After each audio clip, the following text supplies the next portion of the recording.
Marcos capítulo 8.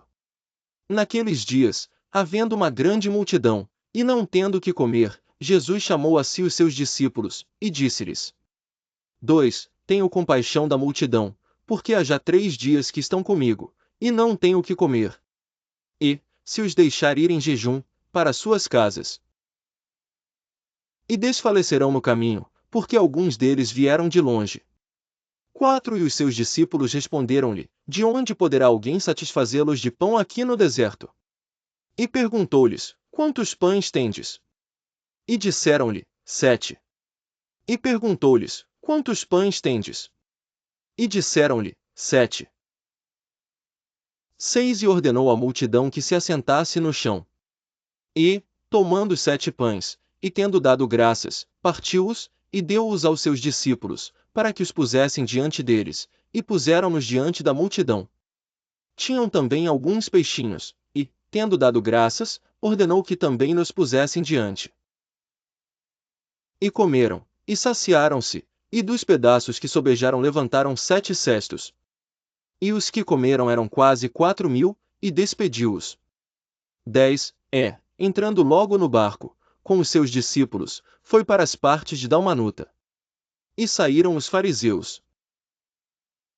E começaram a disputar com ele, pedindo, para o tentarem, um sinal do céu. E, suspirando profundamente em seu espírito, disse: Por que pede esta geração um sinal? Em verdade vos digo que a esta geração não se dará sinal algum. 13. Deixando-os, tornou a entrar no barco, e foi para o outro lado. E eles se esqueceram de levar pão e, no barco, não tinham consigo senão um pão. E ordenou-lhes, dizendo: Olhai, guardai-vos do fermento dos fariseus e do fermento de Herodes. 16. E arrazoavam entre si, dizendo: É porque não temos pão. Tendo olhos, não vedes? E tendo ouvidos, não ouvis? E não vos lembrais? 19. Quando partiu os 5 pães entre os 5.000, quantas alcofas cheias de pedaços levantastes? Disseram-lhe: 12. E ele lhes disse: Como não entendeis ainda? E chegou a Betsaida, e trouxeram-lhe um cego, e rogaram-lhe que o tocasse. 23.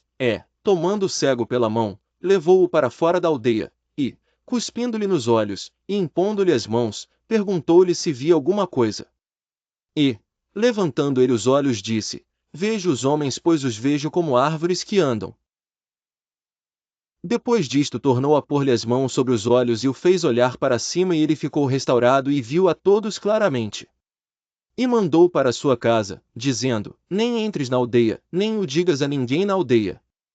27. E saiu Jesus, e os seus discípulos para as aldeias de Cesareia de Filipe. E no caminho perguntou aos seus discípulos, dizendo: Quem dizem os homens que eu sou? E eles responderam: João o Batista e outros, Elias mais outros, um dos profetas. E ele lhes disse: Mas vós, quem dizeis que eu sou? E, respondendo Pedro, lhe disse: Tu és o Cristo. 30. E admoestou-os, para que a ninguém dissessem aquilo dele. E começou a ensinar-lhes que importava que o Filho do Homem padecesse muito, e que fosse rejeitado pelos anciãos e príncipes dos sacerdotes, e pelos escribas, e que fosse morto, mas que depois de 3 dias ressuscitaria. 32. E dizia abertamente estas palavras. E Pedro tomou a parte, e começou a repreendê-lo. 33. Mas ele, virando-se, e olhando para os seus discípulos, repreendeu a Pedro, dizendo: Retira-te de diante de mim, Satanás, porque não compreendes as coisas que são de Deus, mas as que são dos homens. E chamando a si a multidão, com os seus discípulos, disse-lhes: Se alguém quiser vir após mim, negue-se a si mesmo, e tome a sua cruz, e siga-me.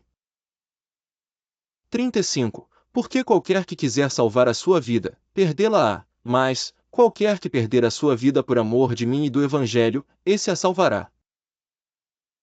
Pois, que aproveitaria ao homem ganhar todo o mundo e perder a sua alma? Ou, que daria o homem pelo resgate da sua alma? 38. Porquanto, Qualquer que, entre esta geração adúltera e pecadora, se envergonhar de mim e das minhas palavras, também o Filho do Homem se envergonhará dele, quando vier na glória de seu Pai,